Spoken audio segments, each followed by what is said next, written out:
just want to start by saying, coming into here, my friends saw my picture on LinkedIn, and they said, well, this doesn't look like you. And I said, is it because I lost so much weight? And they said, no, you're older now. So I need to get some new photos taken.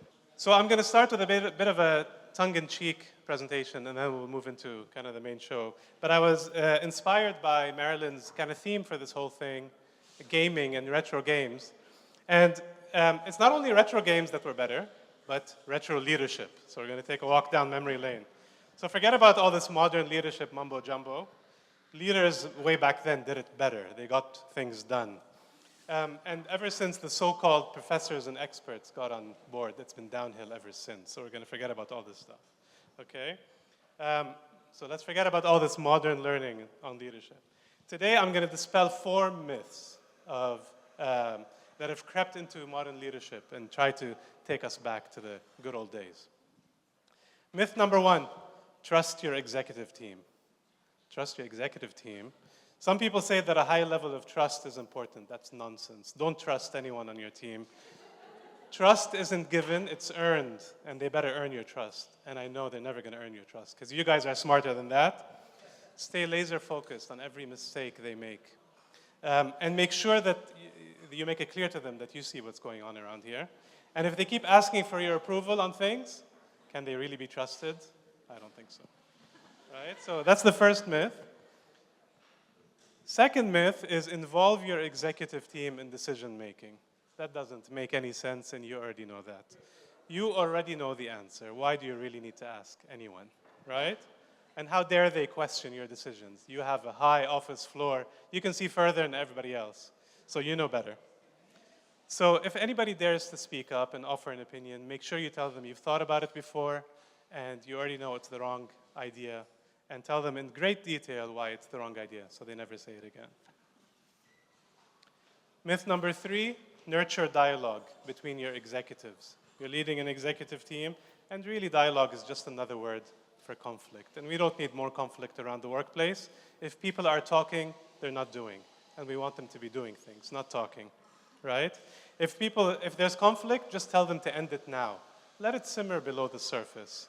And when all the simmering boils to a point where no work is getting done, just do an organizational restructuring, right? It's like hitting a reset button. Marilyn said in her video online, there's no reset button. There is a reset button, it's called restructuring. And Jean can help you with that. Where's Jean? He's left the room? Okay. I need to talk to him about a commission if you guys do a restructuring.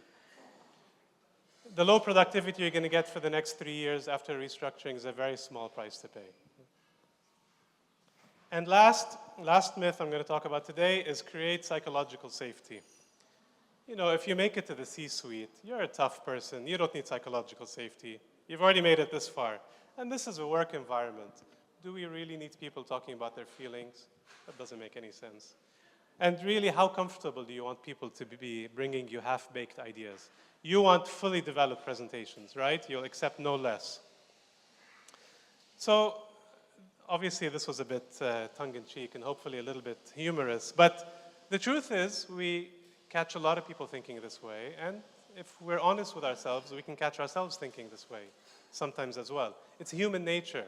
And I think our ability to accept that sometimes we act this way is important for us to take the steps to be able to move forward. So why is it especially hard for us to manage the executive team? We all have experience managing teams of different sizes, different shapes. But when you get to the top level, it becomes really especially hard. And executive teams really are like a perfect storm. And I go, as much as I can in 15 minutes. I go into a little bit more detail on that. But these are people who made it to the top of the organization. So by nature, they're highly competitive people, right? They've been able to kind of elbow their way all the way to the top of the organization. So they have a competitive spirit in them. And because each person is responsible for a different function in the organization, they think differently.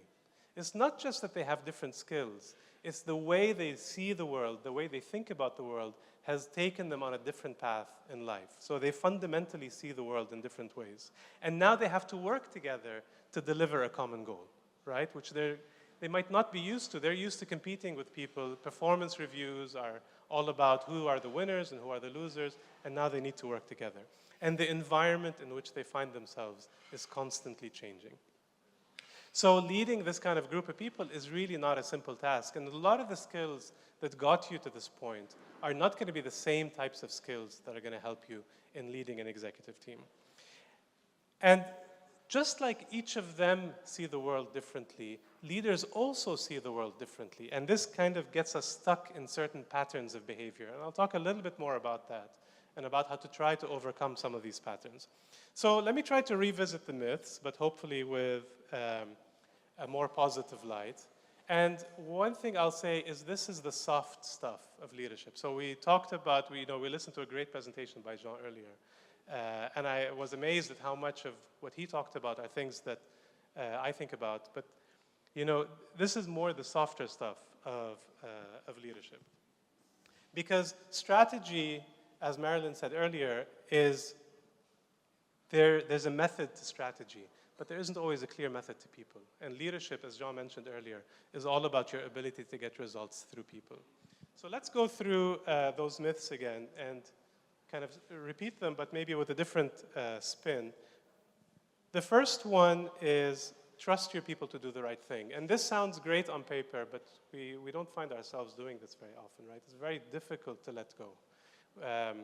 We got this far in life because we were very detail-oriented. We were very hands-on. We always wanted to get things done.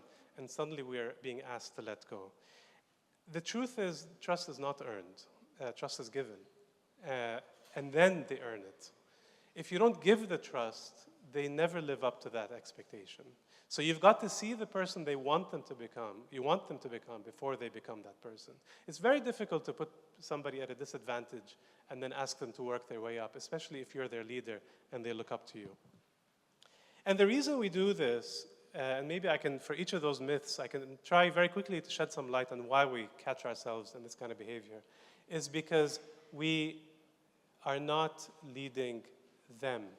In a way, in a very strange, paradoxical way, we are subconsciously leading ourselves. We're trying to convince ourselves that we're worthy of this role, that we're going to be successful, or we're competing. We're still responding to that inner voice that developed in our childhood, the way we're trying to prove something to someone.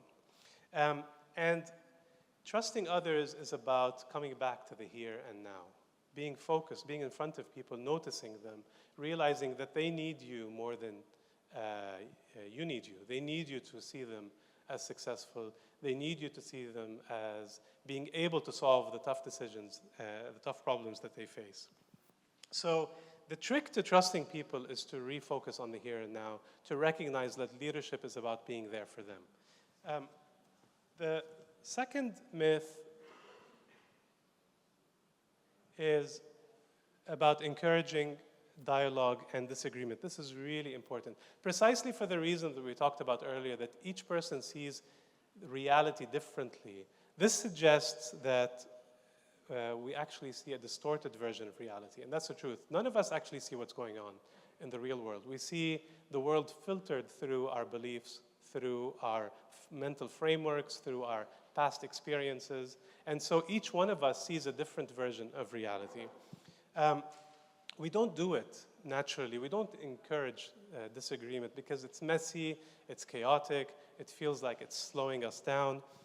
But the truth is that the right path forward is actually somewhere in between all of our different opinions. Obviously, you want to talk to people who have a right to have an opinion, but hopefully, if people are part of your executive team, then they should have the right to have an opinion. As leaders, we all have different archetypes. This is just a quick slide. There are many different ways to slice this pie, and everybody will tell you about all the different types of leadership archetypes. This is one framework that I use, but essentially we have different ways of leading, different ways of seeing the world. Some of us are detail-oriented, some of us are more visionary, some of us are more relationship-oriented. All of these views are valid, and the truth is somewhere in between. So each one of us here will have one of those archetypes. It's enough to know that your view of the world, while it's valid for you, may not be valid for every decision that you need to make.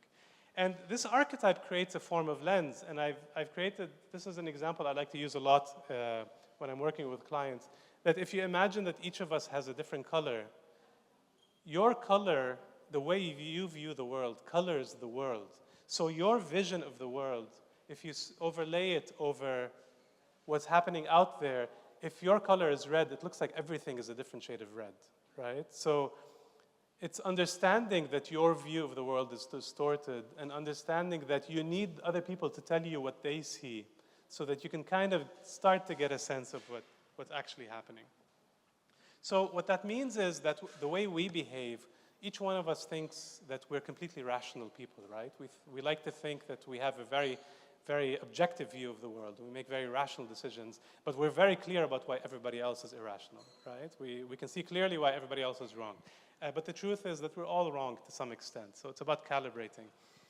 I wanted to share a quick anecdote, and to all the women in the room, please don't go home and tell this to your husbands. But one thing that I do consciously now, I've realized, is whenever I need to make a big decision, I ask my wife. And the reason I ask my wife is because in many ways, she's my opposite. In some ways, we're similar, but in many ways, it's true that opposites attract. And what that gives me is a calibration point. So if I think I'm here, and she's all the way over there in her thinking, I know the truth is somewhere in between. And it's more important to kind of ask her, well, why? Why are you saying this? What's the thinking behind it? What is it that I'm not seeing? When I was speaking to Marilyn before this conference, she said something that I wanted to share as well. She said, whenever somebody comes to me with a crazy idea that I think is completely wrong, I say yes. Because it's just one of those triggers that there's something in your blind spot. So I would say one thing I want you to take away from this myth or from this idea is everything that somebody does has a rationale that makes sense to them.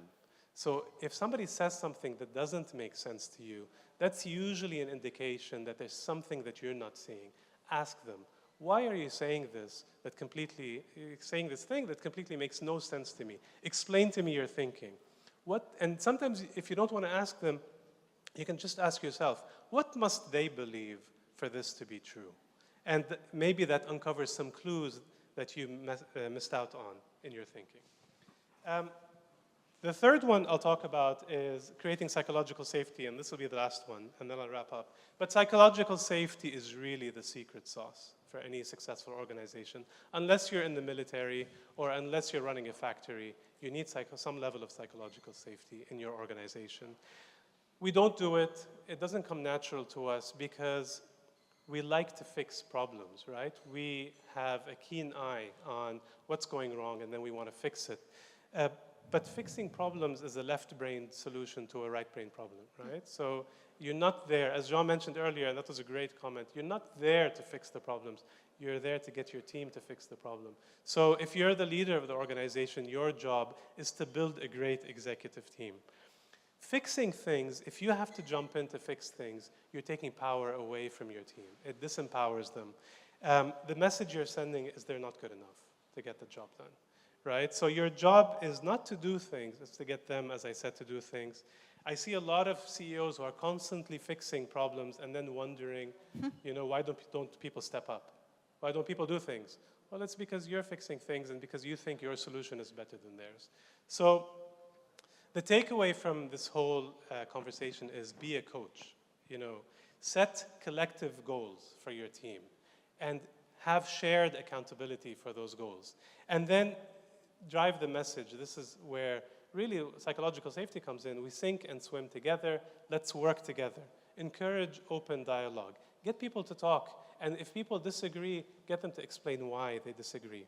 If people share problems, help them solve the problems. I used to be responsible for delivery at the Prime Minister's office in the UAE government. And what that means is I'd work with many different organizations on the different ministries on their top priority programs. So these are things that were really in the spotlight, and the ministers would feel like they were in the spotlight. So this created a lot of inertia. People didn't move because they felt any mistake that they did was going to be exposed everywhere. And reports on their progress would always come back green. We're doing great, everything's fine. Everything was not fine. So the message that I went to them was, if you surface problems we allocate resources and support to you. You get more support than people who are green. And then suddenly everything became red, and not everything was red. But that's the kind of message that you want to drive, that actually by surfacing problems, you get more support, not less. You don't get punished for it. And then when you think about having a collective goal, and you think about surfacing issues and having open dialogue, then you can start thinking about, okay, what kind of culture do I want to create? And what kind of behavior do I want to have as a leader in order to create that culture? So the challenge is that leading your team for results requires not just that you do things differently, but that you become a different person. And this is really the catch. That everything, and this is the hardest part about leadership, that everything that got you to where you are today is not the kind of behavior that will take you to the next level. And the problem with that is you're trying to fix something that isn't a problem. All of your life's experience has told you that this behavior leads to success. And now here I am telling you, it's not going to continue leading to success. You're going to have to change something that actually works. You're fixing something that on the surface appears not to be broken. So all the things that I've talked about so far are things that leaders need to do differently. We all know what to do. We don't always do them. And when we do them, frankly, they often feel wrong. It feels like the wrong behavior. We all know the anecdote of the leader who attends the week-long executive retreat, comes back with a lot of great ideas, and they last 1 month, and then they go back to their old behavior. The reason is it feels wrong. It doesn't feel natural, and people want to be authentic in their leadership. None of these things are easy. I work with my clients many months, sometimes years before these behaviors become natural. So none of these things are easy. But it becomes easier when you remember those colored lenses, when you realize that if you allow always just a little bit of skepticism in your beliefs, when you realize that there might be some ways in which your view of the world is distorted, that at least puts you in a space where you're asking the right questions. And there's so many ways for us to gain clarity. I'm not going to go, obviously, in 15 minutes through these. So many different tools and ways in which we try to gain clarity about who we are as leaders, how we occupy the space that we're in, how do we understand our organizations, the soft part of our organizations, what are the different leadership archetypes, what are relationship themes, what's the shadow of leadership? Every light has a shadow. What's our shadow? Do we have clarity on that? What's our attachment style? How do we listen to what's not being said? So all these different tools. And these are really important. As a leader, these are things that are really important to understand. So persist, and you will see a change, and get to know yourself better. And that's all I want to say to you today. Thank you very much. Thank you. Thank you so much for that perspective. I resonated with about 6 million things that you said, but a couple of things. I always go to my husband when I'm writing the keynote speeches, and he's here, and usually he says, "It's great, now can you make your conclusion, your introduction?" And then I fall apart, because I have to rewrite everything. But on the topic of doing the one thing that I think is the craziest thing, we hired this agency to help us kind of grow. Ravi was talking about sales strategy earlier, and the guy said, "We're going to do cold emailing in Saudi." I'm like, "Are you nuts? Who's going to answer my cold email in Saudi?" And no, cold WhatsApp maybe, but cold email? He's like, "Let me try it." We got a client. I was like, "Try it." We got a client. I was like, someone answered me to an English language email in Saudi. I was wrong about everything. And so when ideas feel deeply wrong to me, that is the time where I challenge myself to say yes. Thank you for bringing that up. Thank you, Wissam.